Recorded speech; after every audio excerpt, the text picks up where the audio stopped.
I discovered my fiancé and my own mother were sleeping together under the same roof where I dreamed of my wedding. And worse, she got pregnant by him just to destroy me. Good morning, my dear viewers. I'm Helen Rogers. I'm 79 years old today, and you can't imagine how difficult it is for me to tell this story even after so many decades. Before I begin, I'd like to ask you to leave a like on this video, subscribe to the channel, and tell me in the comments where you're watching from. It gives me strength to continue sharing my life experiences with you. It was 1964. I had just turned 18. America and the world were experiencing times of change, but in the small town of Riverdale Springs, where I was born and raised, time seemed to stand still. We were only 5,000 inhabitants. Everyone knew everyone, and Sundays in the square after church were sacred. My father had passed away a year earlier in a terrible farming accident, leaving only me and my mother, Cecilia. My mother had always been a beautiful woman. In her youth, they said she was the most coveted girl in the region. My father won her over after much persistence, from what I was told. I grew up hearing this love story, admiring this strong woman who raised a family with such care. But when my father died, something changed inside her. It was as if a shadow had taken over her heart. At 35, widowed, my mother began to look at me differently.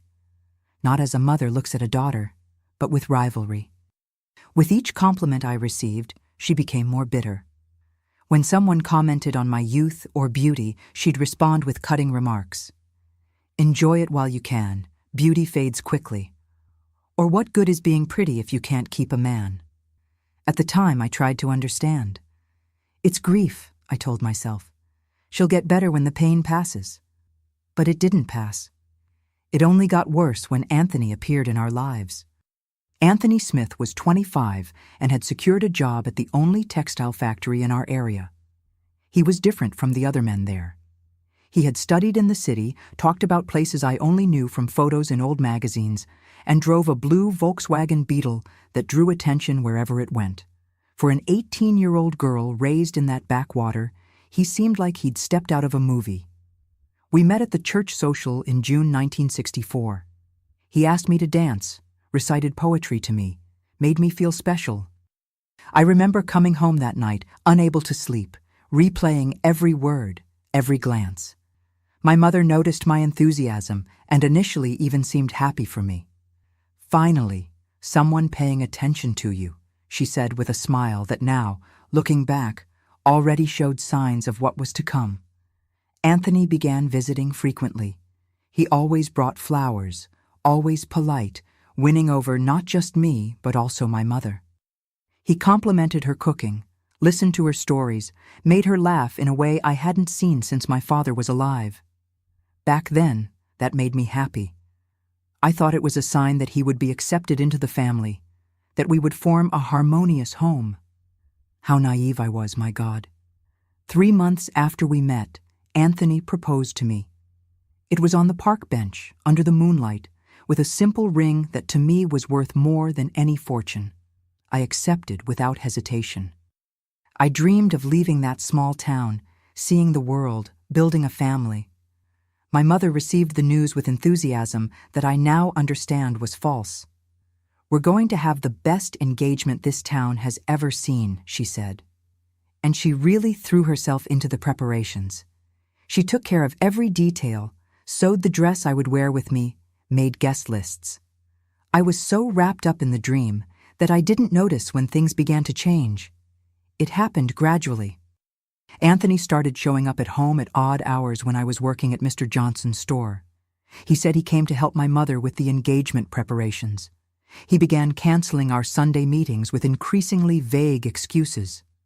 "I need to take care of some things at the factory. I'm too tired today. I have to visit a sick friend." My mother changed too.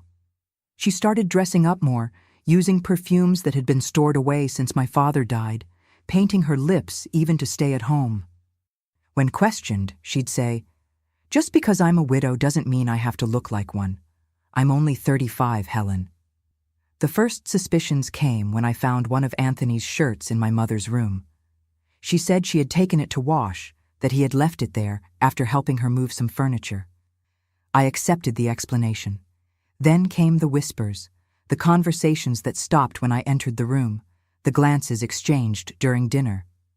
I ignored each sign, buried each piece of evidence deep in my heart. Part of me knew, but the other part, the dreamy girl, the daughter who trusted her mother, the fiancé in love, refused to see it. I continued with the engagement preparations, saving every penny of my salary to buy fabric for the dress, dreaming of the day we would finally formalize our commitment before the entire town. What I didn't know was that while I was dreaming about the future, they were planning to destroy me. While I sewed my dress at night, my mother sneaked out to meet my fiancé. While I counted the days until the engagement, they counted the days until they could get their hands on the small inheritance my father had left me. A lifetime savings from hard work on the farm. Can you imagine? The woman who gave me life conspiring with the man who promised me love to rob me not only financially, but also emotionally? They didn't just want my money. They wanted to destroy my faith in people, my ability to trust and love. One night, about a month before the date set for the engagement, I followed my mother when she slipped out through the back door. I saw her get into Anthony's Blue Beetle, parked a few blocks away. I saw them kiss. Not a greeting kiss, but a lover's kiss. The world stopped at that moment. I felt as if the ground had disappeared from under my feet. I stumbled back home, crying silently so the neighbors wouldn't hear, so no one would know of my humiliation. That night, lying in bed with eyes swollen from crying, I made a decision that I would soon change.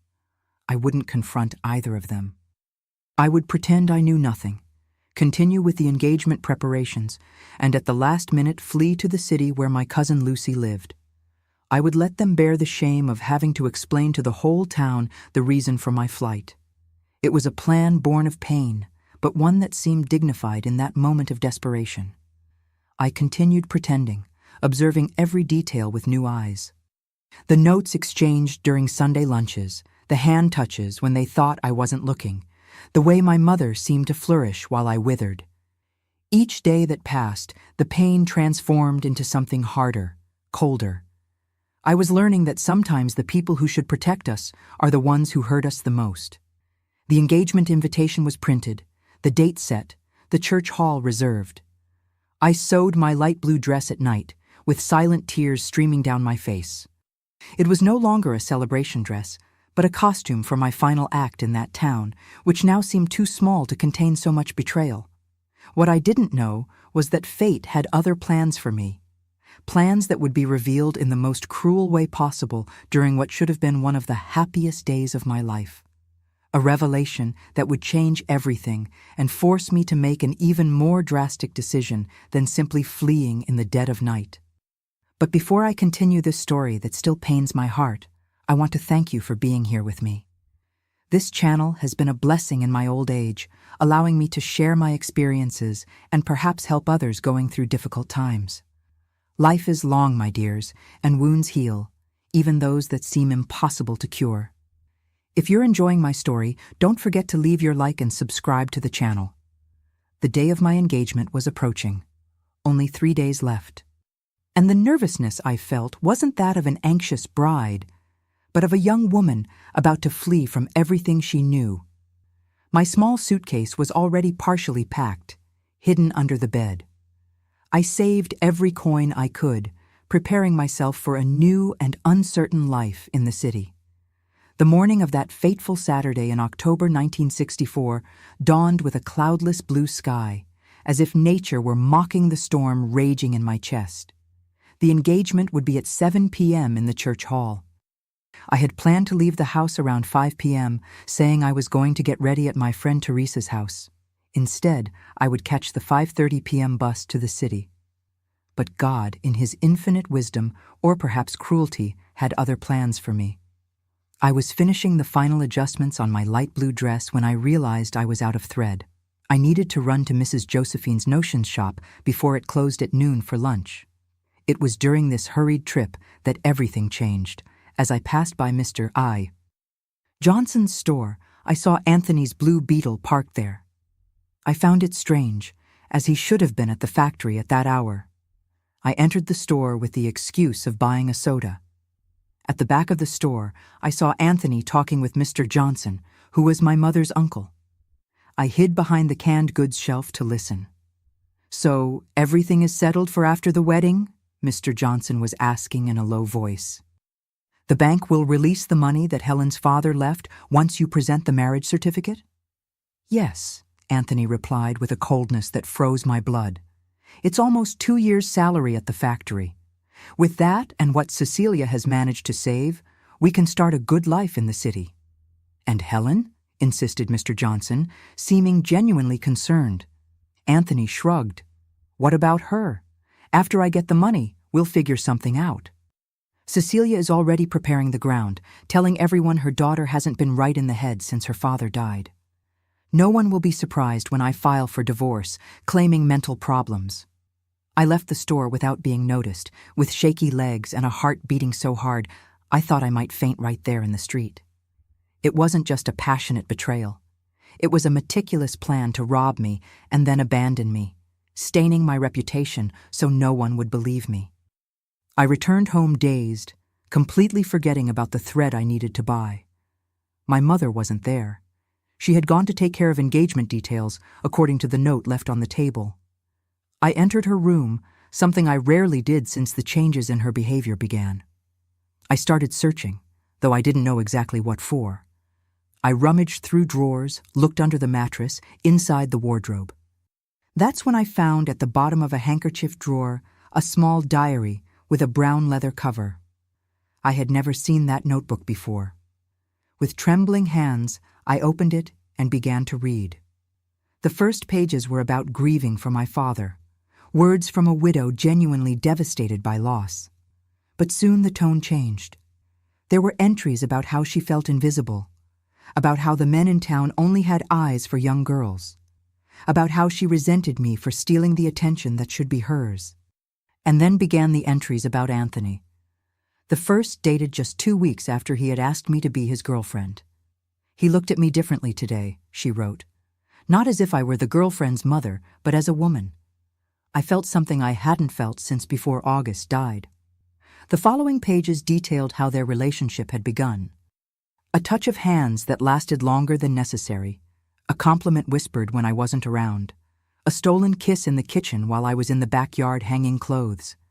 Cecilia described everything with a richness of detail that made my stomach turn. "Anthony says he'll marry Helen for the money that August left," said an entry from 2 months ago. "Then we'll run away together to the city. He'll file for divorce and no one can judge us. I'll finally have my second chance in life." The last entry, dated the day before, was the most devastating. "I'm 2 months pregnant. Anthony was initially concerned, but then saw that this could accelerate our plans. I'm going to announce it to Helen tomorrow. Seeing her face when she finds out I'm expecting a child by the man she loves will be my little revenge for all these years when she had everything I didn't have: youth, beauty, the attention of my own husband." I closed the diary, feeling as if I'd been punched in the stomach. The woman who bore me, who should protect me above all, was plotting my destruction with an almost sadistic pleasure, and the man I loved, with whom I dreamed of building a life, had never really loved me. I put the diary exactly where I had found it and left the room. I sat in the rocking chair on the porch, the same one where my father used to sit to smoke his pipe on Sunday afternoons. And I stayed there looking at the horizon, not really seeing anything, trying to process the magnitude of the betrayal. When I heard the gate creaking, it was almost dinner time. My mother entered carrying shopping bags, her face flushed, and a smile on her lips that now seemed sinister to me. How could I not have noticed before the falseness of that smile? "Helen, good thing you're here. I need to tell you something," she said, placing the bags on the kitchen table. Her voice had a note of barely contained excitement. I looked at her with a lump in my throat. "What is it, Mom?" "I went to the doctor today. I haven't been feeling well these past few days, you know, with these morning sicknesses." She made a dramatic pause, watching my reaction. "Dr. Mendez confirmed what I already suspected. I'm pregnant, Helen, 2 months along." There it was, finally said out loud. The final confirmation of the betrayal I already knew about, but hearing it from her mouth, seeing the satisfaction in her eyes as she waited for the news to destroy me, was like someone twisting a knife in my chest. "Whose child is it, Mom?" My voice came out firmer than I expected, surprising us both. Her smile faltered for an instant, but she quickly recovered. "Well, Helen, what kind of question is that? I'm a widow, not dead. I met someone. We've been seeing each other for some time. I was going to tell you after your engagement so as not to steal your moment. It's Anthony's, isn't it?" The words left my mouth before I could contain them. Her face hardened, the mask of the loving mother falling completely. "And if it is, what are you going to do about it?" That response was like a slap. There was no denial, no shame, just challenge, and a hint of perverse satisfaction. "Why?" was all I could ask, the tears finally escaping my eyes. "Why would you do this to me? I'm your daughter." "So what? What has that given me besides wrinkles and gray hair?" Her voice distilled bitterness. "You've always had everything, Helen. Youth, beauty, your father's attention. He adored you, you know? Sometimes I thought he loved you more than me." "That's not true," I whispered, shocked by the venom in her words. "Yes, it is. And after he died, what was left for me? To see you flourish while I wither, to see men looking at you in church while barely noticing my presence." And then Anthony appeared, and he saw me, Helen, not as the girlfriend's mother, but as a woman. "He's with you for the money Dad left," I said, raising my chin. "I heard you two talking. I know your plan." For a moment I saw surprise in her eyes, but she quickly recovered. "So what? At least I'll have something. You're young, you'll find another guy, have other loves. This is my last chance." I was about to respond when the door opened again. It was Anthony coming in without knocking, as he had become accustomed to doing. He stopped at the threshold, sensing the tension in the air. "What's going on here?" he asked, looking from me to my mother. "Helen knows everything," my mother answered with frightening calm. "About us, about the baby, about the plan."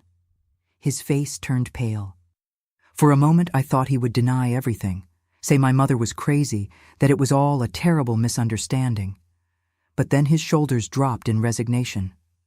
"I was going to tell you after the wedding," he said, as if that mitigated the betrayal. "I didn't want to hurt you." Those words, so empty of meaning in the face of the monstrosity of what they had done, were the last straw. Something inside me, something that perhaps had been dormant throughout my entire life, awakened at that moment. It wasn't just pain or anger. It was a fierce determination not to let them win, not to let them define who I was or what I deserved. "The engagement is canceled," I said, surprising myself with the firmness in my voice. "And you two can keep this house, this baby, this miserable life you're building on lies. I don't want any of it anymore." "Don't be dramatic," said my mother, rolling her eyes. "Where will you go? You have no money, no one." "That's not your problem," I replied, heading to my room. "As of today, you're no longer my mother. And you, Anthony, were never the man I thought you were." It was that night that I made the decision that would forever change the course of my life. But how I confronted this betrayal, what happened on the night of the engagement that never took place, and how I found the strength to rebuild my life from scratch. After discovering my mother and Anthony's betrayal, I spent the night awake. I didn't shed another tear. It was as if my eyes had dried up along with my illusions. The sun rose to find me sitting on the edge of the bed, still dressed in the clothes from the day before, staring at the peeling wall of my room as if it could give me answers. The day of the engagement arrived, October 16th, 1964, a date I will never forget. The whole town was buzzing with preparations. After all, it wasn't every day that there was a party of that size in Riverdale Springs. Gossip about my mother's condition hadn't spread yet, but it wouldn't take long. In small towns, secrets have short legs. I spent the day pretending everything was normal. I helped set the breakfast table, swept the yard, watered the plants. My mother observed me with a mixture of confusion and triumph, clearly disconcerted by my apparent calm. Anthony didn't show up, probably afraid to face me in the light of day, the coward. Around 3 p.m., I announced I was going to Teresa's house, my childhood friend, to get ready for the party. My mother nodded, saying we would meet at the church hall at 7 p.m. There was something in her eyes. Maybe a pang of remorse. No, I was just seeing what I wanted to see. That woman no longer had any humanity toward me. I left home with a small bag containing my light blue dress and some makeup items. No one needed to know that hidden under Teresa's bed was my already packed suitcase with everything I could carry for my new life. Some clothes, the silver brooch my father gave me on my 15th birthday, and savings I had accumulated working at Mr. Johnson's store. The plan was simple. I would get ready at Teresa's house, appear at the beginning of the party so everyone would see me, and then go to the bathroom, from where I would escape through the back of the church hall to catch the 8:30 p.m. bus to the city. When they noticed my absence, I would already be too far away to be caught. But destiny, my dears, always has a peculiar sense of humor. I arrived at Teresa's house and told her everything. She was the only person I trusted at that moment. Her eyes widened with each sordid detail of the story. When I finished, she hugged me tightly and cried for me the tears I could no longer shed. "You can't just run away like this, Helen," she said, holding my hands. "Everyone will think you had a breakdown, exactly as your mother and Anthony are planning to say. You need to defend yourself." "And what do you suggest?" I asked, too exhausted to think of alternatives. "That I tell the whole town my mother got pregnant by my fiancé? Who will believe me? They'll say I'm crazy with jealousy." Teresa squeezed my fingers tightly. "They'll believe if you tell them in front of everyone at the engagement, with them present." My heart raced just thinking about this possibility. It was too bold. It was unthinkable. It was exactly what they deserved. "Are you suggesting I go there and make a scene?" "Not a scene, Helen. The plain and simple truth before they have a chance to distort it." At that moment, something changed inside me. The shy and obedient girl I had always been began to give way to a woman who wouldn't let herself be silently destroyed, a woman who would fight for her dignity, even if it meant breaking all the rules of decorum I had been taught. We spent the following hours planning. Teresa helped me get ready. I put on my light blue dress, pinned my hair in an elegant bun, applied a red lipstick I had bought especially for the occasion. Looking in the mirror, I saw a stranger, someone with my face, but with a determination in her eyes I had never seen before. At 7 p.m. sharp, we arrived at the church hall.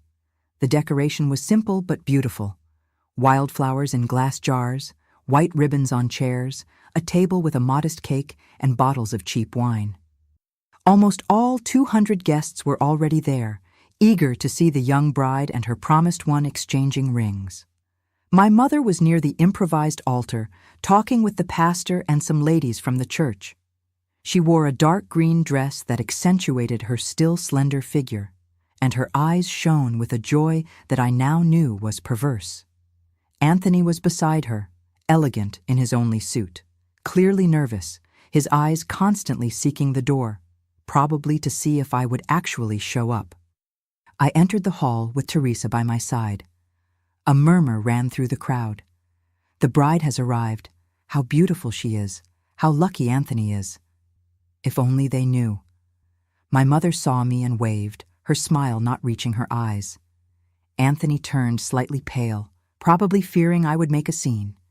Little did he know that was exactly what I planned to do. I walked slowly down the central aisle, greeting people, accepting hugs and congratulations with a fixed smile on my face. When I reached near the altar, Pastor John signaled for everyone to be quiet. It was time for the engagement ceremony. "Dear brothers and sisters," he began, "we are gathered here to celebrate the commitment of love between Helen Rogers and Anthony Smith, who will soon seal their union before God in holy matrimony." I looked at Anthony's face, at those brown eyes that I believed loved me, and saw nothing but guilt and fear. I looked at my mother, At that woman I once loved more than anything in the world and saw only cruel satisfaction. Before we proceed, continued the pastor, does anyone have anything to say? The silence that followed was like the interval between lightning and thunder, that moment of suspension where the whole world seems to hold its breath. I have something to say, I said, my voice echoing clearly in the hall. All eyes turned to me. I felt my legs trembling, but I kept my posture erect, chin raised. I want to thank all of you for your presence today, I began, surprising myself with the firmness in my voice. You came here expecting to celebrate true love, a sacred commitment. Unfortunately, I have to inform you that this engagement is canceled. A murmur ran through the hall. I saw the pastor's face contract in confusion, Anthony's eyes widen in panic, and my mother take a step forward as if to stop me. I discovered yesterday that my fiancé and my mother have been having an affair for months, I continued, the words coming out like a dammed river that finally breaks its barriers. Not only that, but she is 2 months pregnant by him. The shock was immediate and visceral. There were exclamations of astonishment, agitated whispers. Some people even crossed themselves as if they were in the presence of the devil himself. My mother advanced toward me, her face contorted with fury. "Have you gone mad? How dare you invent such a thing?" she shouted, but her voice trembled, betraying her guilt. "I'm not inventing anything, Mother. I read your diary. I heard you announce your pregnancy last night and heard Anthony confess everything." Anthony, pale as wax, tried to approach. "Helen, you're confused. We can explain." "Explain what?" I cut him off, my voice rising an octave. "How you planned to steal the money my father left me? How you were going to abandon me after the wedding, claiming I was crazy? Or perhaps you want to explain how you started this disgusting affair behind my back, in the same house where I slept dreaming of our future?" With each word, I saw their faces contorting in guilt and shame. It was no longer just my word against theirs. Their own expressions condemned them before the entire town. "And don't worry," I added, looking at the shocked crowd. "I won't go into details about what's happening inside my mother's belly. I'll spare you the disgusting details of these horrible people I trusted." The entire hall fell into a sepulchral silence. I felt a hand on my arm. It was Teresa, silently supporting me. I took a deep breath. I looked one last time at those two faces I once loved so much and who betrayed me so deeply, and concluded, "This engagement is canceled. This relationship is over, and from today on, I no longer have a mother." I left the hall with my head held high, leaving behind the growing murmur of scandalized voices. Teresa accompanied me to the door, where she hugged me tightly. "You were amazing," she whispered. "Where are you going now?" "Far away from here," I replied, feeling a strange lightness despite everything. "I have a cousin in the city. I'm going there tonight." "Are you sure you don't want to stay at my house until things calm down?" I shook my head. "I can't stay, Teresa. This town now only has memories I want to forget." We said goodbye with tears in our eyes and promises to stay in touch. I picked up my suitcase hidden in the back of her house and walked to the bus station, feeling the curious gazes of people who were already beginning to spread the news of the scandal. But before catching the bus, I had one last stop to make. I returned to the house that had been my home for 18 years, where I grew up, where I loved, where I was happy, until everything collapsed. I entered silently, knowing it would be empty with everyone still at the church hall. The anger I had contained for so long finally overflowed. I took the photos of Anthony and tore them into 1,000 pieces. I broke the plates I had bought for my trousseau. I threw the vase he had given me as a gift against the wall. I screamed and cried as I destroyed everything that reminded me of that false relationship. In my mother's room, the fury reached its peak. I tore her expensive dresses, broke her imported perfumes, and found hidden in a box the love letters exchanged between her and Anthony. I took them to the living room and set fire to them in the small fireplace, watching the lying words turn to ashes. When I finished, The house looked like a battlefield, like my heart. I sat on the floor of the devastated living room, exhausted and with trembling hands, crying until I had no more tears. The sun was beginning to set. When I finally got up, I took a piece of paper and wrote a short note. You won. The house is yours. I'm never coming back. I left it on the kitchen table, the only piece of furniture I had spared from my fury. With my small suitcase in hand and my heart in pieces, I left that house for the last time. At the bus station, I bought a ticket for the 8:30 bus, the last one that would leave that night for the city. Sitting on the wooden bench, waiting for the departure time, I felt a mix of terror and liberation.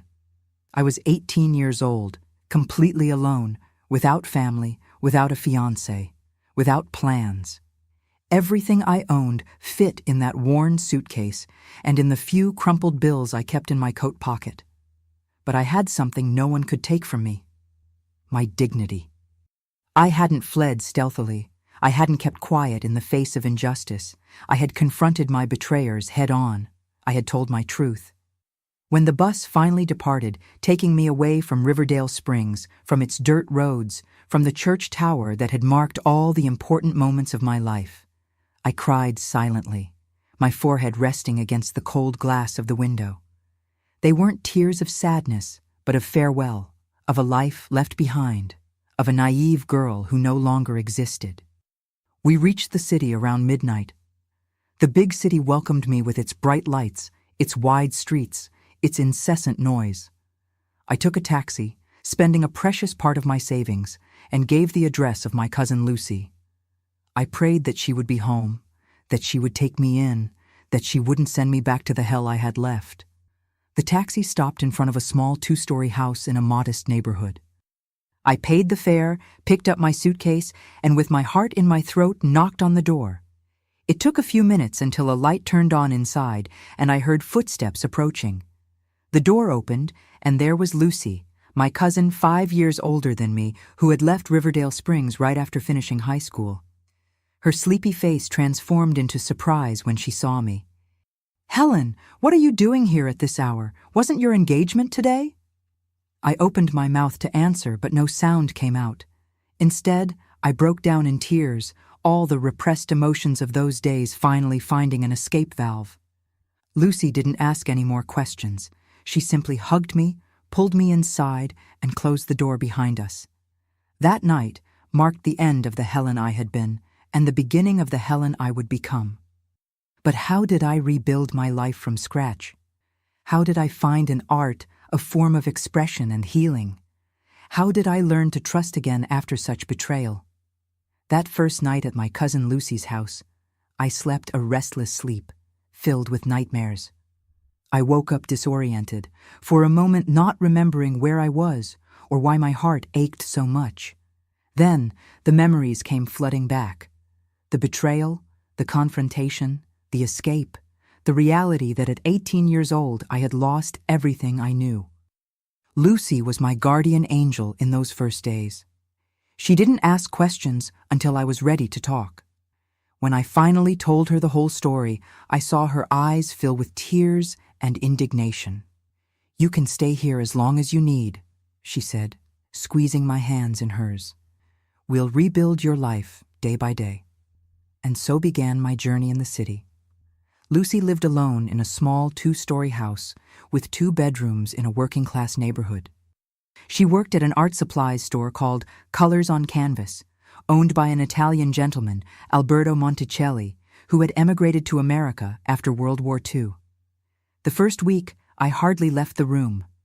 Shame and pain consumed me from within. I thought about the public humiliation, the gossip that certainly ran rampant in Riverdale Springs, what people might be saying about me. More than once, Lucy caught me crying silently, curled up in bed, hugging the only object I brought from my previous life, a photograph of my father. "You can't continue like this," she said one November morning, opening the curtains of the room and letting the sun in for the first time in days. "Get up, take a shower, get dressed. I'm taking you to see the store. Mr. Alberto needs someone to help with cleaning." My first instinct was to refuse. How could I face new people? Inevitable questions, curious looks. But something in Lucy's firm tone didn't allow for discussion.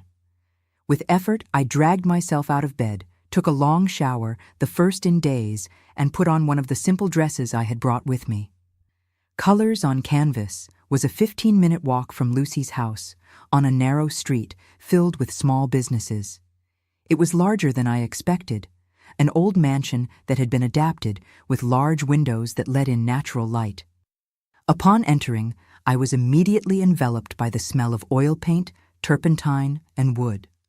Mr. Alberto was organizing paintbrushes behind the counter. He was a man in his 60s, short and stocky, with a thick white mustache and eyebrows so thick they almost met in the center. His blue eyes, however, were surprisingly gentle. "So, this is your cousin?" he asked Lucy in English, heavy with an Italian accent.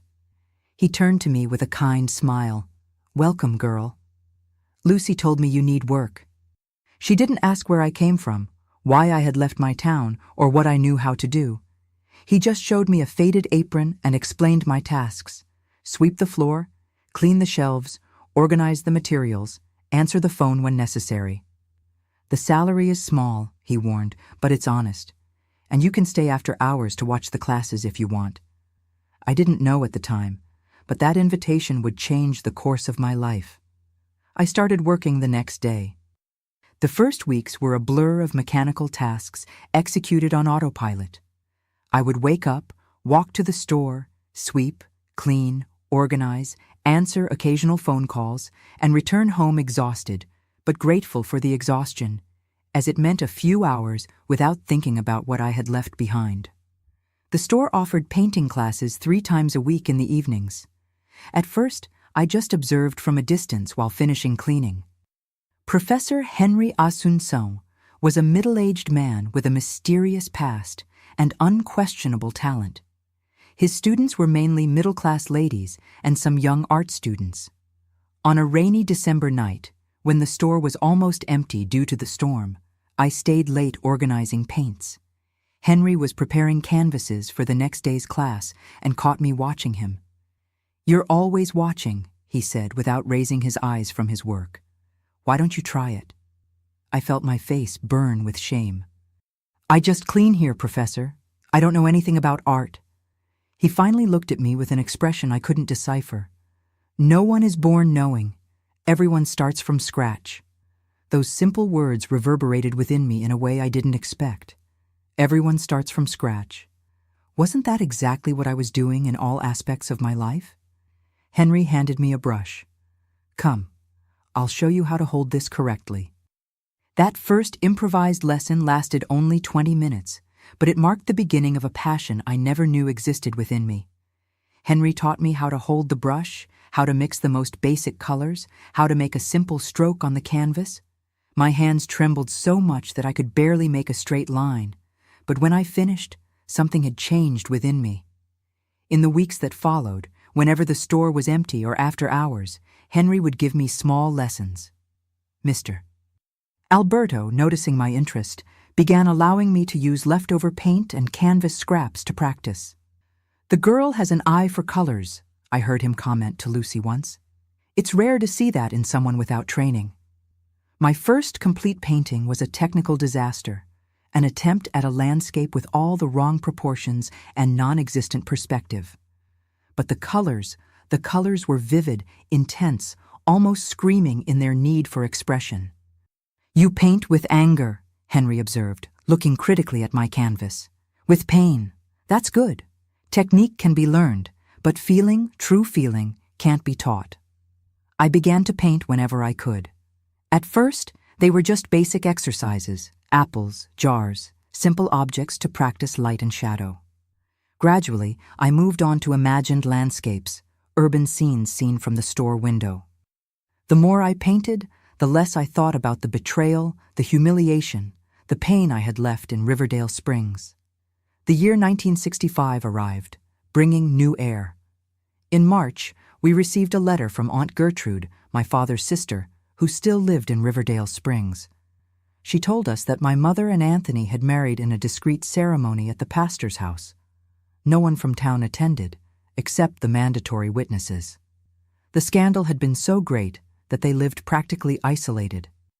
Cecilia's belly was already beginning to show, confirming to everyone the truthfulness of my denouncement. Strangely, the news didn't affect me as I expected. I felt only a detachment, as if I were reading about characters from a book I had long set aside.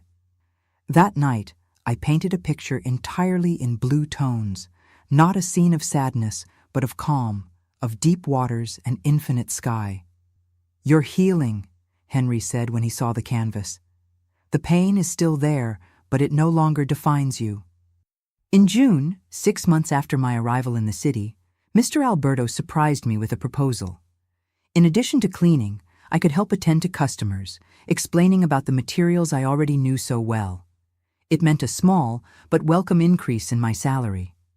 "And on Sundays," he added, with that gentle smile above his thick mustache, "you can use the space in the back to paint. I've been watching your progress, girl. You have something to say with your brushes." That small, improvised atelier in the back of the store became my sanctuary. Each Sunday, I immersed myself in colors, shapes, feelings I couldn't express with words.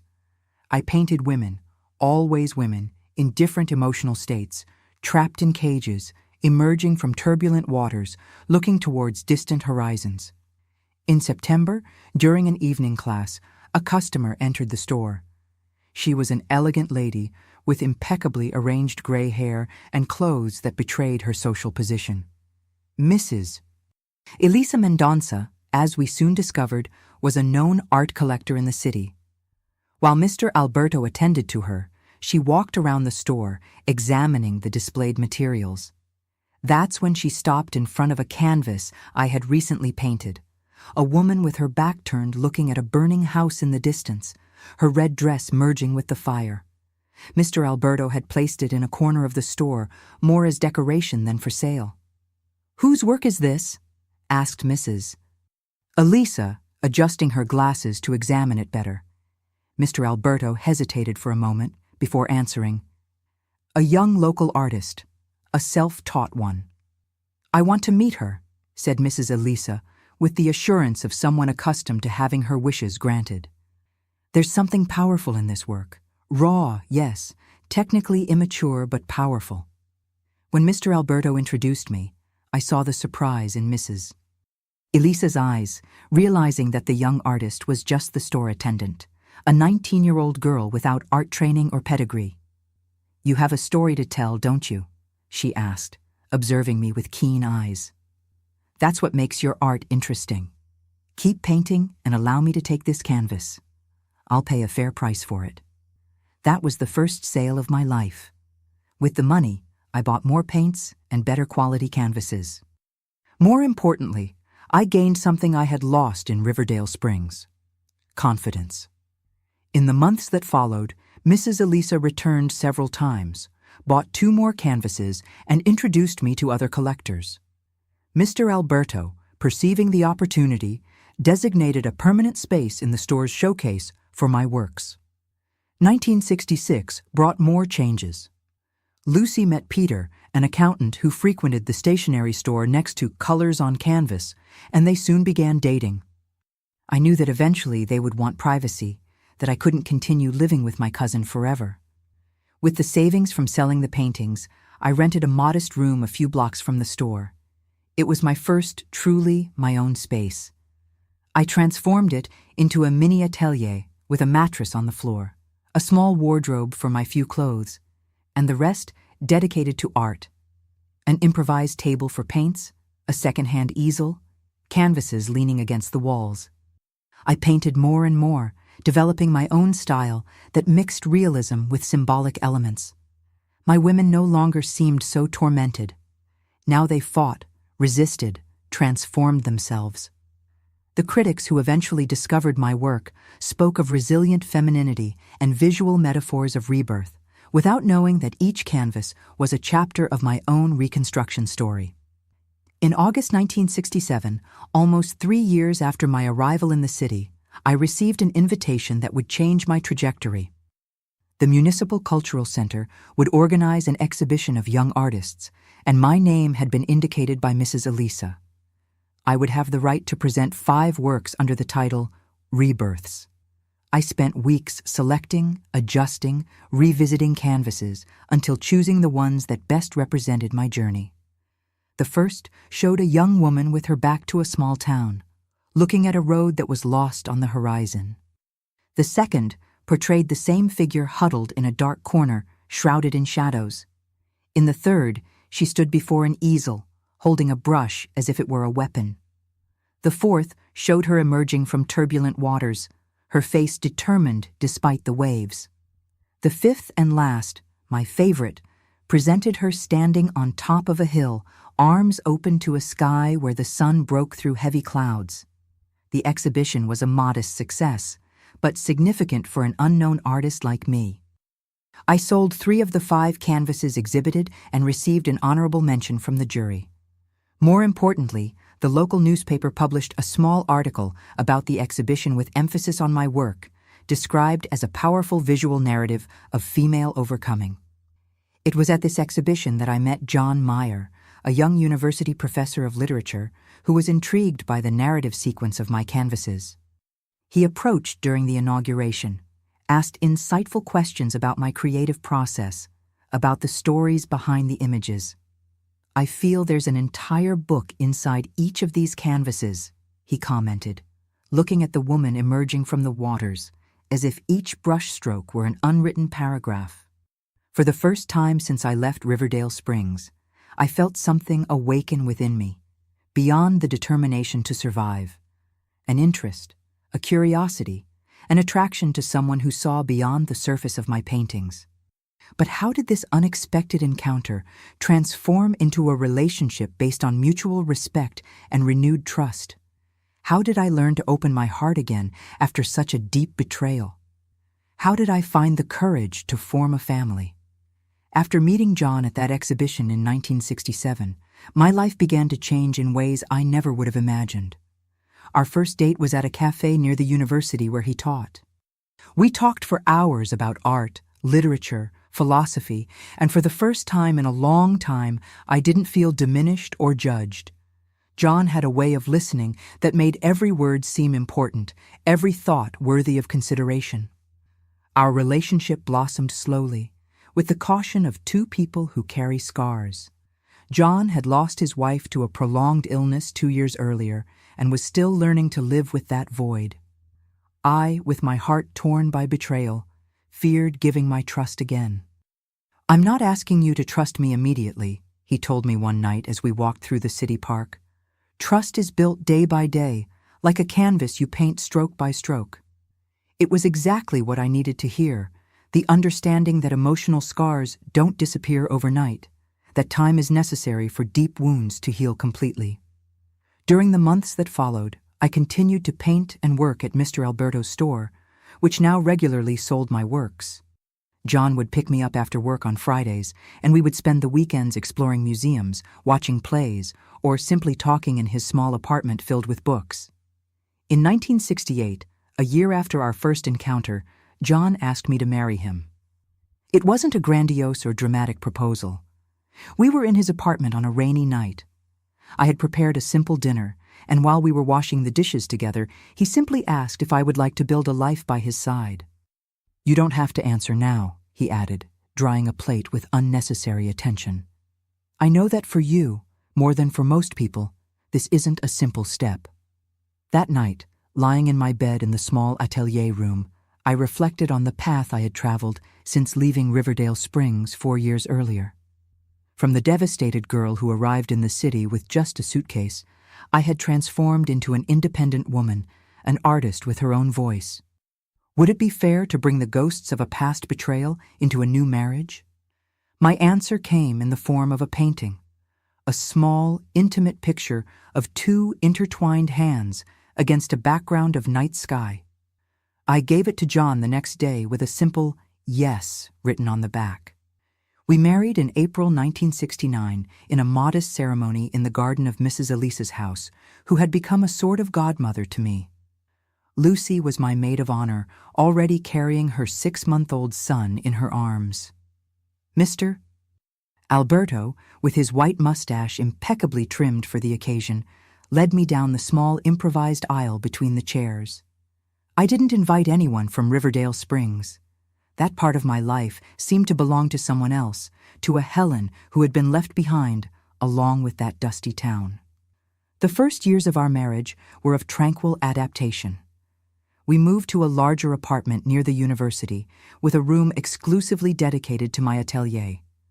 John continued teaching Brazilian literature, and I divided my time between Mr. Alberto's store and my paintings, which were now regularly exhibited in small galleries around the city. In 1971, at 25, I discovered I was pregnant. The news brought immense joy, but also a deep fear I didn't expect. What if I didn't know how to be a mother? What if I repeated Cecilia's mistakes? What if my son or daughter one day betrayed me as I had been betrayed?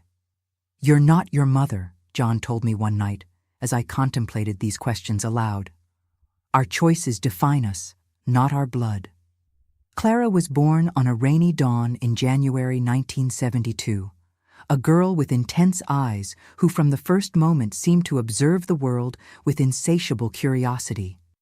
3 years later, in 1975, our second child was born, Daniel, as calm and contemplative as his sister was energetic and questioning. Motherhood transformed my art. The women in my canvases no longer fought alone against adverse tides. Now they appeared accompanied, protecting, teaching, raising smaller figures. The colors became warmer, more vibrant, and critics noticed what they called a new phase of reconciliation in my work. The 70s brought growing recognition for my works. In 1976, I was invited for my first individual exhibition in a renowned gallery. We sold most of the canvases on opening night. Mr. Alberto, already with health debilitated by age, attended supported by a cane, his eyes wet with pride at the success of the girl who had come to his store just to clean the floor.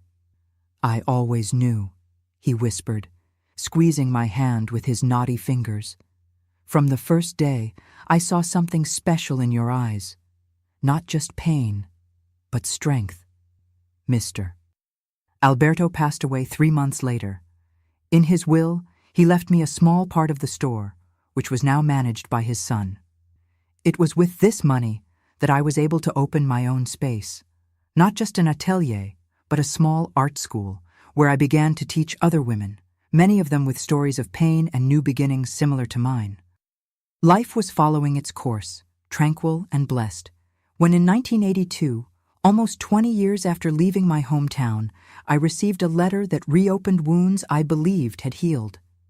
It was from Teresa, my childhood friend from Riverdale Springs, with whom I had maintained sporadic contact over the years. The letter was brief and direct. My mother, Cecilia, was seriously ill. An aggressive cancer had spread rapidly, and doctors gave her only a few months to live. She had asked about me. "Anthony abandoned her many years ago," Teresa wrote. "He took their son, Marcus, and disappeared. They say he's somewhere in Oregon with another family. Your mother lives alone, Helen. She asks about you frequently." I kept the letter in a drawer and didn't comment on it with anyone, not even John. For weeks, I pretended that piece of paper didn't exist, that it didn't affect me. I continued giving classes, painting, taking care of my children. Clara now 10 years old, Daniel 7, as if nothing had changed. But something had changed. At night, when everyone was asleep, I found myself looking at old photographs I had kept hidden for years. Me as a child in my mother's arms before bitterness consumed her. My father between the two of us on a Sunday in the square. My mother teaching me to sew. A gentle smile on the face I had almost forgotten. "Is something wrong?" John asked one night, finding me sitting on the porch well after midnight, looking at the stars with a cold cup of tea in my hands. I told him about the letter, about my sick mother, about the whirlwind of contradictory emotions consuming me. Anger, hurt, resentment, but also, surprisingly, a pang of compassion I didn't want to admit. "What do you want to do?" he asked simply. "I don't know," I replied honestly. "Part of me wants to ignore all this, let her face the consequences of her choices alone. Another part wants to go there, John completed, holding my hand. Not for her, but for you, to close this chapter once and for all. 2 weeks later, I was on a bus heading to Riverdale Springs, alone with my thoughts and fears. John had offered to accompany me, but I felt this was a journey I needed to make on my own. The town had changed little in 20 years. The same dirt roads, now with some new houses, the same church in the center of the square, the same slow rhythm of life that had once suffocated me. I stayed at the only inn in town, avoiding the curious gazes of the older residents who might still remember the scandal from so many years ago. Teresa came to pick me up the next morning, aged, with graying hair and some wrinkles around her eyes, but with the same affectionate smile of our youth. "She's very weak," she warned as we walked to the house that was once mine. "She hardly leaves the bed. A neighbor goes there every day to help her with medicine and food." The house looked very different from how I remembered it, smaller, worn, with an air of abandonment that tightened my heart in an unexpected way. The garden my mother was so proud of was overgrown with weeds. The porch where my father used to sit to smoke his pipe had loose boards and damp spots. I entered alone the room where my mother rested. The smell of medicine and illness hit me like a wave. In the narrow bed, almost swallowed by the white sheets, lay a woman so fragile and diminutive, I barely recognized her. That couldn't be Cecilia, the strong and determined woman who once gave me birth, who later became my greatest antagonist. Her eyes opened slowly when I approached the bed. For a moment, they seemed unfocused, lost. Then, they recognized me, and something that looked like relief passed across her emaciated face. "Helen," she whispered, her voice just a breath. "You came." I sat in the chair beside the bed, keeping a safe physical and emotional distance. I didn't know what to say, what to do. Part of me wanted to scream, to ask how she could betray me so cruelly. Another part wanted to simply get up and leave, to abandon her with the same abandonment I had felt. "The doctors say I don't have much time," she continued, each word clearly an effort. "I needed to see you one last time. I needed to say—" Her voice failed, and she closed her eyes for a moment so long I thought she had fallen asleep. But then she reopened them, and I saw something I had never seen before in those eyes. Shame. "There's no excuse for what I did to you," she finally said. "I've spent every day of the last 20 years knowing this. Every day regretting it, every day paying the price." She then told me, in sentences broken by weakness, how her life had crumbled after my departure. Anthony had stayed with her for only 3 years. As soon as he got his hands on the money my father had left, he began seeing other women, drinking, leaving her alone for days. When Marcus was 5, Anthony simply disappeared, taking the child and what little money was left. "He did to me what we did to you," she said, a solitary tear rolling down her wrinkled face. "Perhaps it's justice. Perhaps I deserved it." I listened in silence, feeling a whirlwind of contradictory emotions. There was no satisfaction in seeing her like this, destroyed, abandoned on the brink of death. There was no triumph that I once imagined I would feel. "Why, Mom?" I finally asked the question that had haunted me for 2 decades. "Why your own daughter?" She closed her eyes again, as if the answer were too painful to be said looking at me. "Envy, bitterness. After your father died, I felt invisible, discarded. You were young, beautiful, full of life, everything I had lost. And then came Anthony making me feel desired again. It was like a drug. I knew it was wrong, that it was monstrous, but I couldn't stop."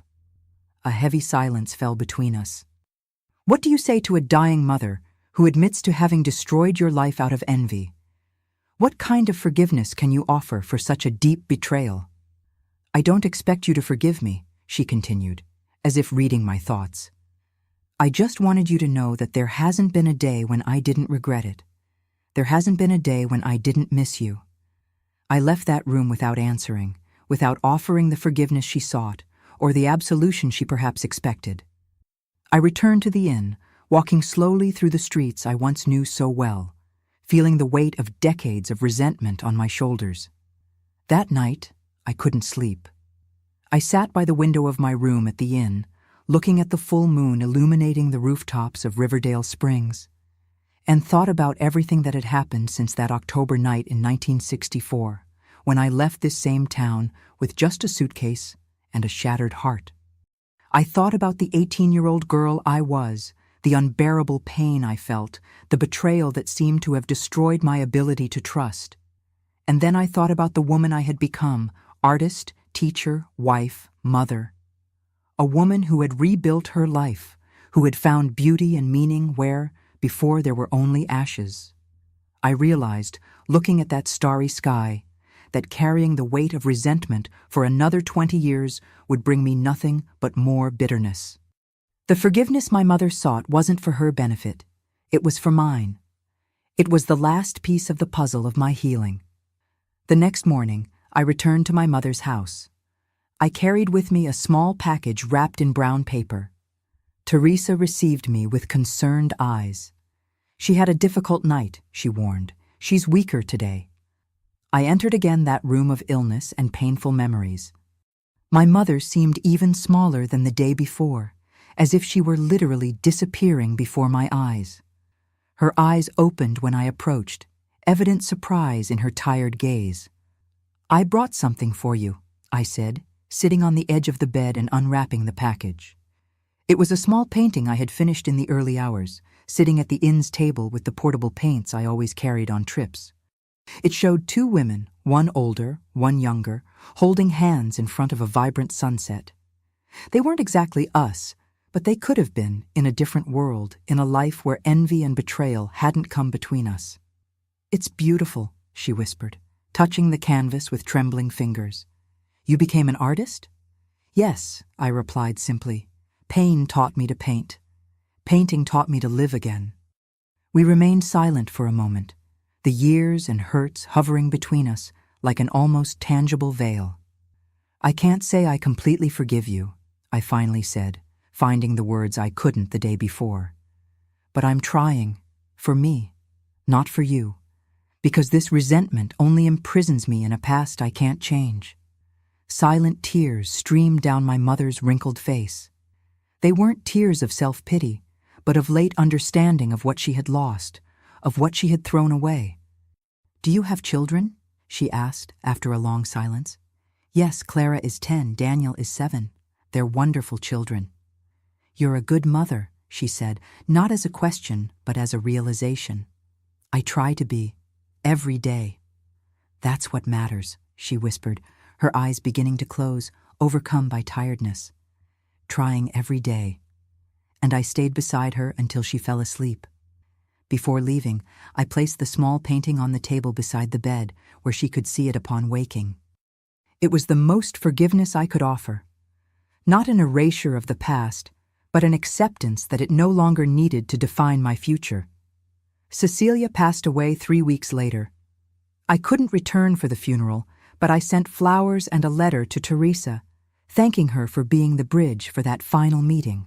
Upon returning to the city, to my family, to my atelier, to the life I had built from scratch, I felt as if a weight had been lifted from my shoulders. It wasn't the complete, romanticized forgiveness that books and movies present. It was something more complex, more realistic, an acceptance that some wounds never completely heal, but that we can choose not to let them define us. In the decades that followed, this understanding shaped not only my art, but also my life. I raised my children with love and presence. I taught hundreds of students to find in art a path to express their own pains and joys. I built with John a partnership based on mutual respect and trust.